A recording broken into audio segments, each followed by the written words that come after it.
Hello everybody, welcome back to another video. That is the crossover in the amp, and that is my mixer that I use to power my JBL CS 1214.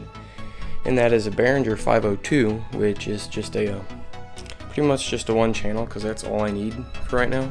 Okay, so this is all the accessories I can have with my Behringer 502. I could have a drum machine, I can have a microphone, I can have a bass guitar, I can have headphones, I could have a audio interface that plugs in via USB to a computer.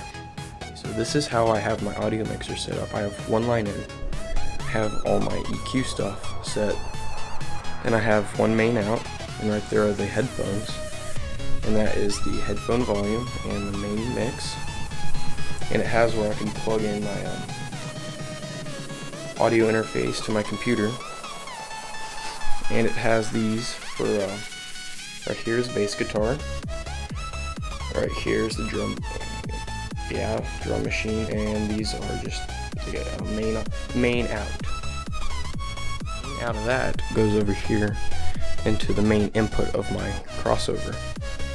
This crossover is not very good. I wouldn't recommend buying it, but I'm going to get a better shot set up, so let's wait. So this is the back here, and these two are the main inputs for the dual channel through a crossover. And going to my amp, I have the low outputs of the crossover going to the inputs of this amp,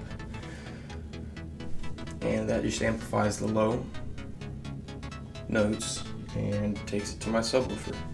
But I do plan on to save up money and buy some Crown Pro XLI 800s that do about 300 watts RMS per channel, so I can push my subwoofers. But I plan on buying two of them because they're both two channels, two subwoofers and two loudspeakers, so that'd be a nice pro upgrade. Also, the last thing here, I'll be giving away this crossover. It can handle about 300 watts, and it's a 200 hertz crossover for subwoofers. Comes with these, and if you want that, just put a comment down in the description and subscribe.